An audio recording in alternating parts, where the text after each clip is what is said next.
From lecturing the public on political purity to groveling for a Rajya Sabha seat like a washed up extra begging for a cameo. He's gone from Ulaganayagan to DMK's court jester. The man who once promised to clean up Tamil Nadu now clings to the very filth he vowed to fight. Congratulations, Kamal. Your acting was so convincing, you fooled even yourself. The real reason this self-declared intellectual floated a party wasn't public service. It was pure personal vendetta. After Jayalalitha gave him a ruthless reality check during the Vishwarupam fiasco, his bruised ego needed a stage. But like a true coward, he only found the guts to launch his party and bark at DMK after Jayalalitha had passed away. Not courage, just opportunism in costume. Shamelessness doesn't even begin to cover it. The DMK endorsing him for Rajya Sabha seat was a reward for his hard work. He worked hard for the DMK since 2018, ensuring no real opposition stood in their path to power. By portraying himself as an alternative to the two Dravidian parties, he ensured that the votes got split, helping DMK to come to power. Political analysts note that in many constituencies, Makal Nidhi Mayam's candidates were handpicked by the DMK, effectively becoming DMK's B team. Once the DMK secured victory in 2021, Kamal faded into silence, only to resurface in 2024, mortgaging his entire party for a single Rajya Sabha seat, for himself of course.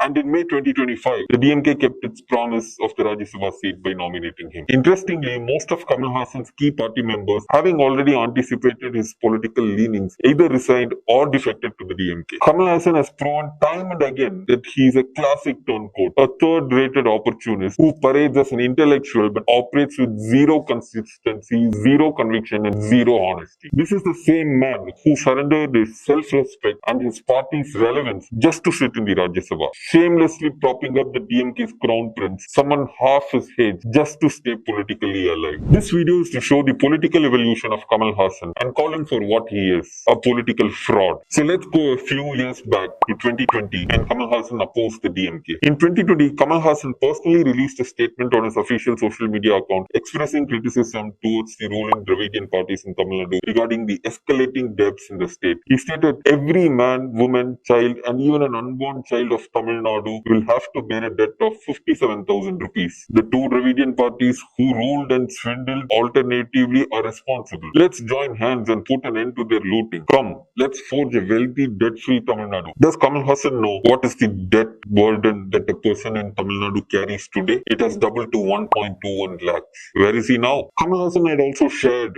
back in the days, an MGR song suggesting his anticipation readiness to challenge the Dravidian parties in the 2021 assembly elections. That's the famous MGR song, நான் ஆணையிட்டால் சிலர் ஆசைக்கும் தேவைக்கும் வாழ்வுக்கும் வசதிக்கும் ஊரார் கால் பிடிப்பார் ஒரு மானமில்லை ஒரு ஈனமில்லை அவர் எப்போதும் வால் பிடிப்பார் எதிர்காலம் வரும் என் கடமை வரும் இந்த கூட்டத்தின் ஆட்டத்தை ஒழிப்பேன், which basically translates to this: some sly people catch other people's legs and beg to fulfill their own wants and needs. They don't have any honor or shame, but my time will come in the future and my duty will be to eradicate these people's schemes. That's Kamal Haasan back in 2020. Even at the inaugural event of his political party and in subsequent interviews, he consistently reiterated his commitment to removing the Dravidian parties from the political landscape. Following the inauguration of the party, during a session addressing queries from party members, the presenter posed a question: will you publicly declare that you will not ally with the parties and their affiliates that you have identified as corrupt? And this is what Kamal replied. ஊழல் கட்சிகளாக நீங்கள் குறிப்பிட்டுள்ள கட்சிகளும்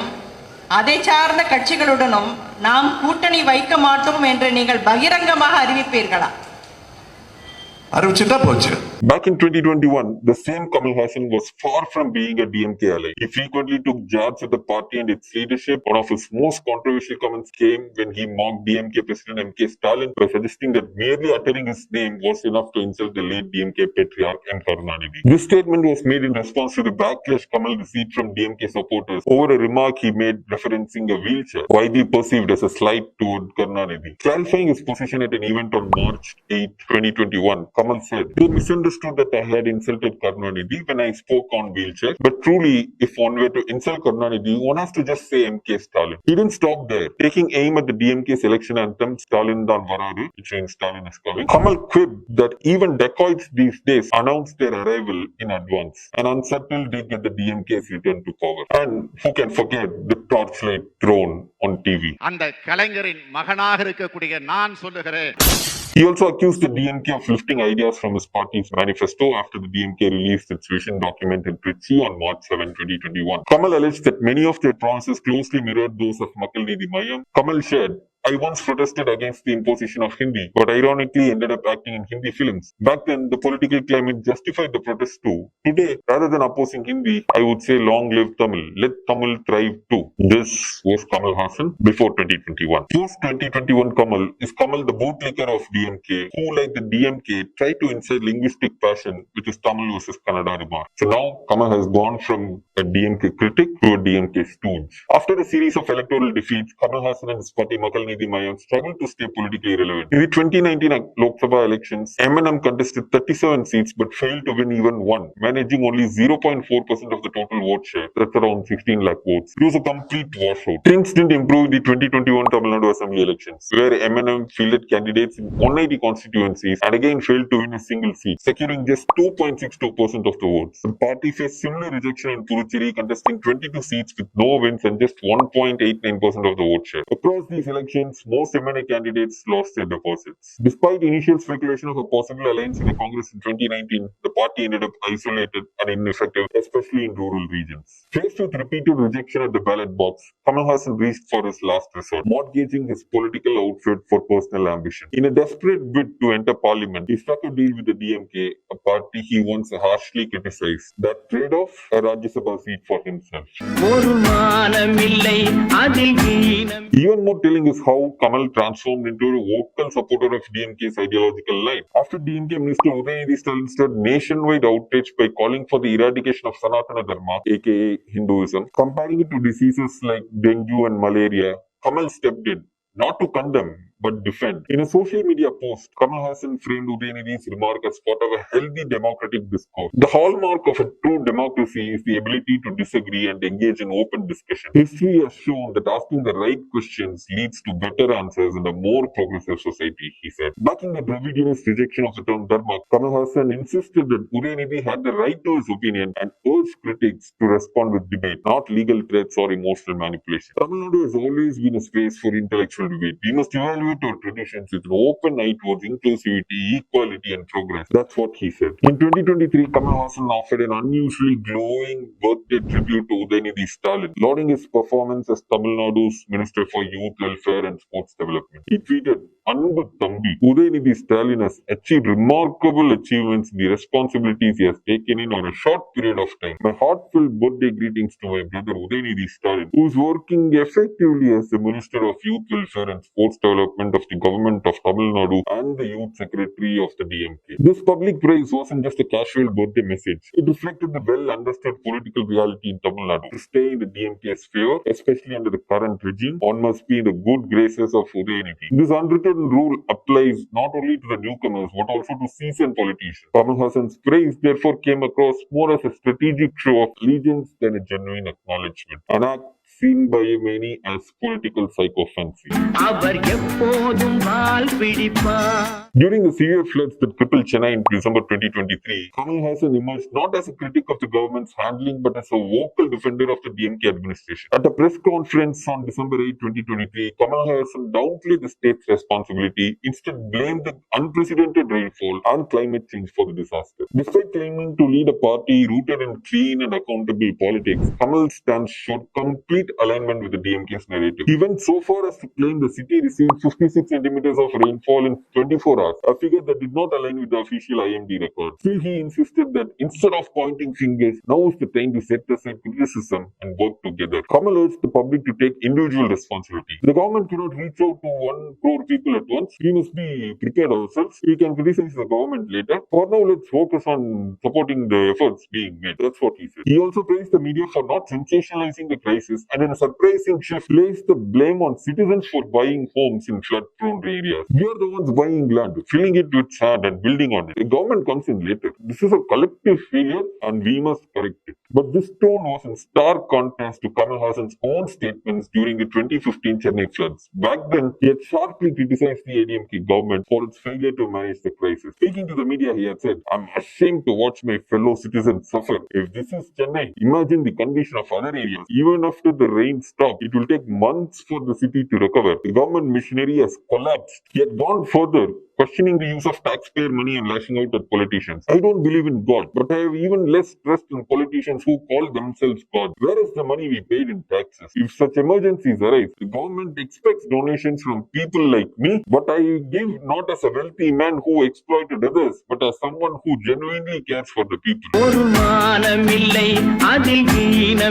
Kamal's transformation from a vocal critic of poor governance during the DMK regime to a convenient apologist for the current regime underscores his shifting political calculus, one seemingly driven by personal ambition. Not only that, Kamal Haasan in 2024 failed to hold the DMK government accountable for the Kallakurichi hooch tragedy, despite it being the second such incident under the watch. Instead of calling out the state's repeated administrative failure, Kamal Haasan chosen to blame the victims themselves. On 20 June 2024, following the initial reports of the tragedy in which 36 people died after consuming illicit liquor, Kamal Haasan posted on his social media, Tamil Nadu has been shocked by the news that 36 people have died and many others are in critical condition after consuming illicit liquor in Kallakurichi. My deepest condolences to the bereaved families. I wish those undergoing treatment a speedy recovery. The government of Tamil Nadu should crack down on the bootlegger dealers with an iron fist so that such a tragedy does not happen again in Tamil Nadu. Rehabilitation centers should be set up immediately to help drug addicts get rid of it. Now is the time for each of us to get involved in the war against addiction. However, as the death toll rose to 58, criticism mounted online against the silent celebrities and vocal DMK sympathizers. Under pressure, Kamal Haasan visited Kallakurichi on June 23. But instead of acknowledging systemic lapses or demanding accountability, he doubled down, shifting the blame entirely onto the victims.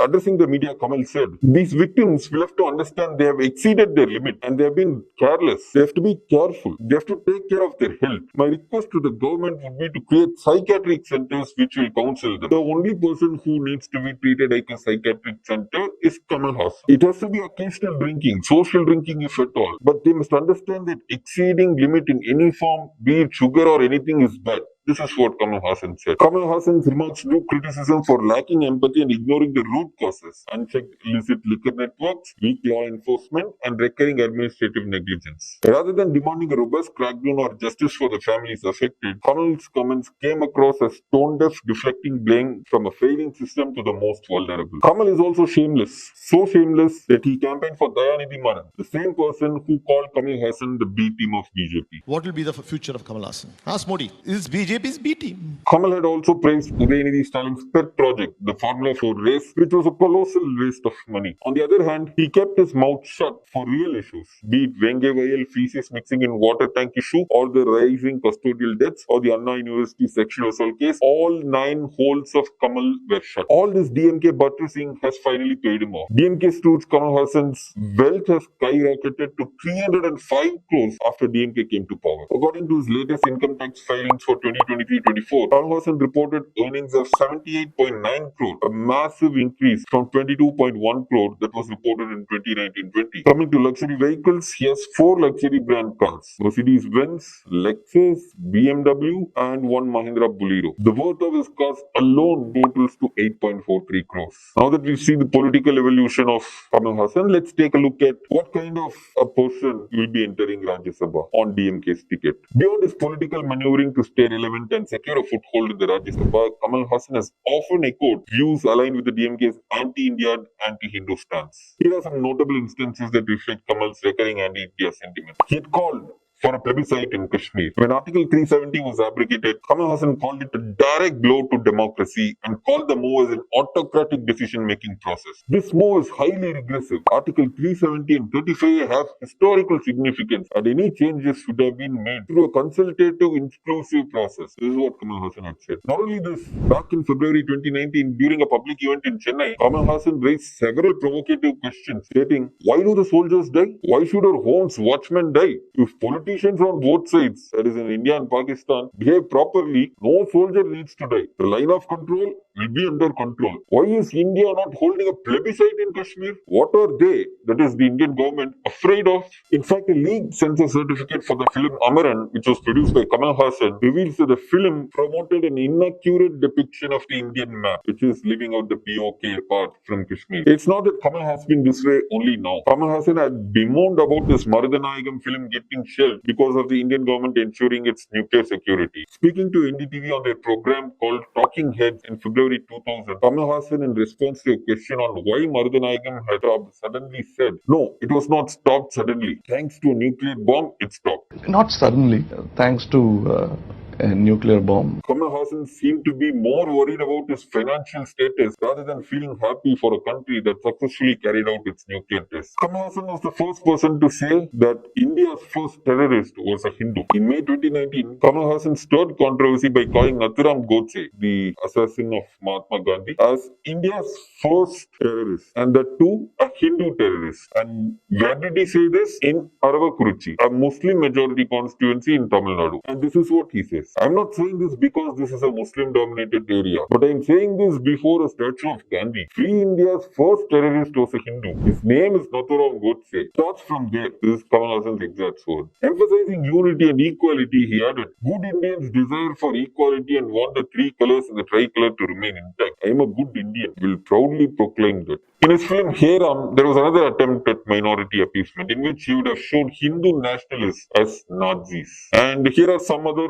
anti-Hindu statements made by Kamal Haasan. While he may have made statements in public claiming that he is atheist, Kamal Haasan ensured to inject anti-Hindu themes into his films, often portraying Hindu symbols and traditions in a negative light. In Manmadan Ambu, which is a 2010 film, Kamal Haasan penned a controversial song in which a woman mockingly prays to goddess Varalakshmi for a sexually satisfying husband, even expressing willingness to convert religion. The song also ridicules the goddess's husband as someone who's always sleeping. Facing backlash from Hindu groups like Hindu Munani, Haasan was forced to remove the song, though he claimed he did so to protect producer Udayanidhi Stalin's interests. In July 2018, Kamal Haasan held a question and answer session on Twitter where he candidly answered questions from his fans. When asked which books are called Nool in Tamil, had influenced his life, which books had influenced his life, Kamal Haasan replied with a pointed wordplay that sparked controversy. He said, "There is a thread I avoided. The thread affected me a lot. Punul. That is why I avoided it." The remark referring to the sacred thread traditionally worn by Brahmins and other communities like Chettiars, Banniyars, etc. And of course, his Cholas are not Hindus. Remark. Kamal Haasan supported